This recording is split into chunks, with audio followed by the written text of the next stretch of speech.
Your body stores what you do not process. Not symbolically, physiologically, when emotional intensity surpasses your nervous system's capacity to integrate it.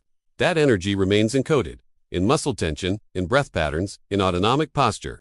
The amygdala flags threat, the hypothalamus signals, the adrenal glands. Cortisol floods your system. If the emotional charge resolves, cortisol declines naturally. But if resolution does not occur, if you suppress, if you intellectualize, if you distract, the stress hormone remains circulating, and the body adapts to a baseline of activation. This is not anxiety. This is residual load. The mind interprets difficulty. The body encodes it as unfinished business. Somatic exercises are not emotional management tools. They are signal completion protocols. They allow the nervous system to discharge what was flagged but never resolved. Most therapeutic models address emotion cognitively. They ask you to reframe, to reinterpret, to challenge the thought. But the body does not think its way out of cortisol. It moves, it breathes, it trembles. It completes the motor pattern that was interrupted when the threat response was activated but no physical action followed. You cannot talk your way out of a physiological state that was never verbal to begin with. Notice what happens when you receive difficult news. Your chest tightens, your breathing shallows, your shoulders rise. These are not metaphors. They are neuromuscular responses. The sympathetic nervous system mobilizes the body for action. But in modern life, that action rarely occurs. You do not run, you do not fight, you sit, you scroll, you suppress, and the body remains in preparatory tension, waiting for a resolution that never comes. Somatic work addresses this gap. It provides the body with a way to complete what was started. The first exercise is intentional shaking. Stand with your knees slightly bent. Let your arms hang loose. Begin shaking your hands, then your arms, then your shoulders. Let the movement ripple through your torso. This is not performance. This is discharge. Animals do this instinctively. After a predator encounter, they shake. They release the motor activation that prepared them to flee. Humans have been conditioned to suppress this reflex, to remain composed, to hold it together. But composure without discharge creates chronic tension. Shake for 2 minutes. Let the movement be chaotic. Let it feel awkward. You are not trying to look controlled. You are trying to discharge residual activation.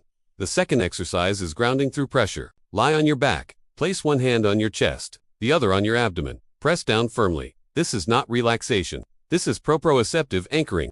When the nervous system is overwhelmed, it loses spatial orientation. You feel disconnected, floaty, detached. Pressure restores the body's sense of boundary. It signals safety through physical contact. Press down as you exhale. Hold for 3 seconds. Release slowly. Repeat for 5 cycles. You are teaching the nervous system that it is contained, that it has edges, that it is here. The third exercise is bilateral stimulation through alternating taps. Sit upright. Cross your arms over your chest. Tap your shoulders alternately. Left, right, left, right. This mimics the neurological pattern of EMDR therapy. It activates both hemispheres of the brain in rhythm. When emotional intensity is high, neural processing becomes lateralized. One hemisphere dominates. The other shuts down. Alternating taps restore hemispheric balance. They allow the brain to process without becoming stuck in a single loop. Tap slowly. Breathe evenly. Do not force insight. You are not solving the emotion. You are allowing the nervous system to integrate it. The fourth exercise is vocal toning. Sit comfortably. Inhale deeply. On the exhale, produce a sustained hum. Let the sound vibrate in your chest. Feel the resonance in your throat, in your skull. This is not meditation. This is vagal stimulation. The vagus nerve runs from the brainstem through the throat and chest. It regulates the parasympathetic nervous system. When you produce a sustained vocal tone, you activate the ventral vagal pathway.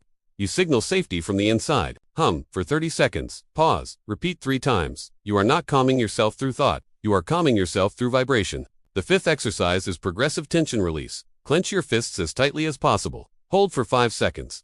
Release suddenly.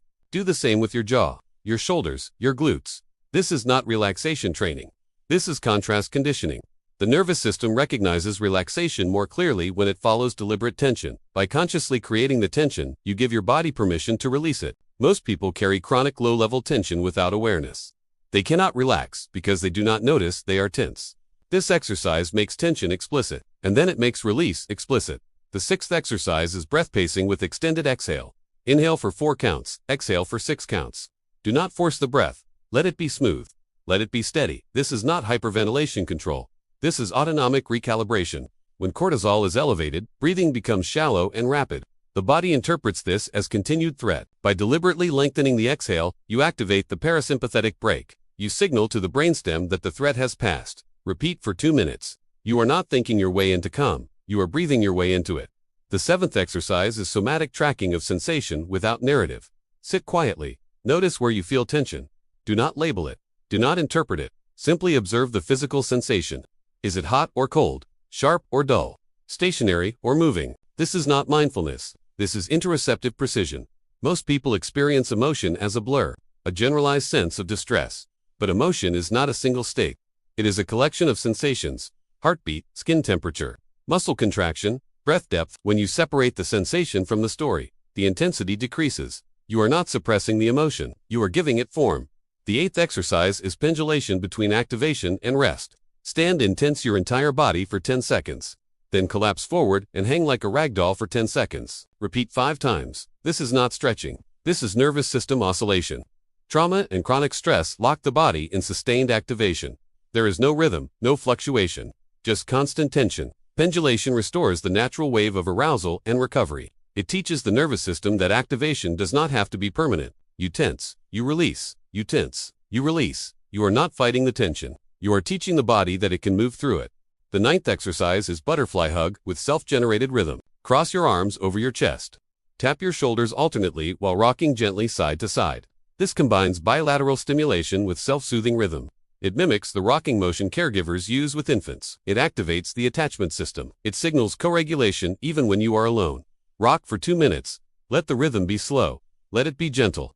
You are not performing self-care. You are providing somatic co-regulation. The 10th exercise is containment through physical boundaries. Sit against a wall or wrap yourself in a blanket tightly. Feel the pressure against your body. This is not comfort. This is boundary reinforcement. When cortisol is high, the sense of self becomes diffuse.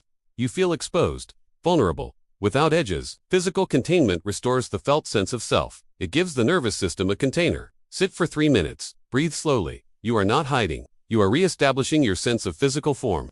Somatic exercises are not coping mechanisms. They are discharge protocols. They do not manage difficulty. They complete it. When you intellectualize emotion, you create a cognitive loop. The body remains activated while the mind spins. When you somatically process emotion, you close the loop. The body completes the pattern it started. Cortisol does not dissolve through understanding. It dissolves through resolution. And resolution is physiological. You do not need to know why you feel tense to release the tension. You need to give the body permission to discharge. These exercises are not therapeutic rituals. They are neurobiological tools. Use them when you notice your breathing has changed.